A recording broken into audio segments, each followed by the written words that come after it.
dan orang banyak terbangun kalau mereka tidur ya. Kemudian di Bolmong Selatan, Bolmong Timur, Kota Mubago, Kota Gorontalo, Kabupaten Gorontalo, Buol, Bone Bolango, Pohuwato dengan intensitas guncangan 3-4 skala MMI. Jadi pada siang, seandainya itu siang hari pun dirasakan oleh orang banyak di dalam rumah. Kemudian juga di daerah Tomohon, Manado, Ratahan, Bobong, Konawe Utara, Kolaka Utara, Masamba dengan intensitas guncangan 2-3 skala MMI ditimbulkan akibat gempa bumi tersebut. Namun apabila kita melihat skala MMI-nya, ini termasuk cukup besar, yaitu terutama di Ampana 5-6 MMI. Ini perlu segera dicek karena ini dan juga 5 skala MMI itu di Luwu, Poso, Morowali. Ini juga dikhawatirkan akan berdampak merusak apabila di situ banyak rumah-rumah. Hingga saat ini tadi sudah dikatakan belum ada laporan kerusakan. Hasil pemodelan menunjukkan bahwa gempa bumi ini tidak berpotensi tsunami.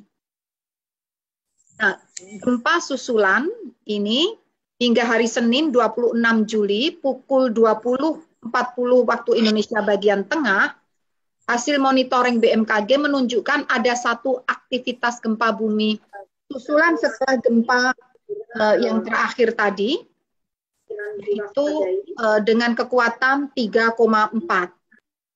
Kemudian rekomendasi kami adalah, ini khususnya terutama masyarakat di pesisir Bolaang dan Bunta, agar menjauhi pantai.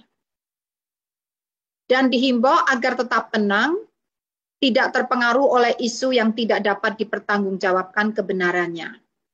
Juga seluruh masyarakat yang berada di daerah yang terdampak guncangan, dihimbau agar menghindari bangunan yang retak atau rusak diakibatkan oleh gempa tadi. Kawasan yang sedang terjadi gempa saat ini merupakan kawasan seismik aktif dan kompleks, karena zona ini merupakan zona sesar aktif ya, dan itu ada di dasar laut besarannya.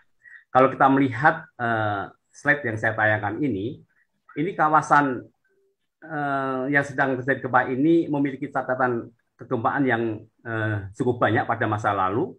Kami mencatatnya sudah 9 kali gempa kuat yang pernah terjadi sejak tahun 1927, dan hampir semua berkekuatan dengan kepala 6 ya, bisa ada 6,6, ada 6,5, dan dari pola ini tampak ada sebuah pola pensesaran yang memanjang dari Balantak ke barat, tetapi begitu memotong Balantak ke utara, memotong bagian barat Balantak, tapi terus masuk ke laut dan ke barat menuju kawasan Poso. Nah, diduga gempa yang terjadi saat ini itu merupakan terusan dari sesar Balantak yang merupakan aslinya itu merupakan kawasan sesar dengan mekanisme dekstral. Kita menyebut sebagai Balantak dekstral. Namun gempa yang terjadi pada siang hari tadi dan malam ini menunjukkan adanya sebuah pola mekanisme sesar turun atau normal fault. Ini bisa jadi memang dalam setiap kasus jalur sesar mendatar itu ada pola-pola yang menyebabkan terjadinya sesar turun, yaitu adanya transparent fault, kemudian juga ada fenomena pull apart, sehingga pada jalur sesar mendatar itu bisa terjadi mekanisme turun. Seperti halnya sesar Sumatera itu sesar geser, tetapi ada graben semangko. Ini adalah sebuah fenomena yang biasa, tapi yang pasti kawasan ini memang masih minim diteliti, sehingga penting bagi para ahli kebumian untuk meneliti kawasan ini agar kita bisa mempelajari kajian risiko dan bahaya gempa bumi secara lebih detail, karena memang kawasan ini akan berkembang menjadi kawasan yang masuk ke depan. Jangan lupa follow, like, dan subscribe sosial media Tribun Jateng.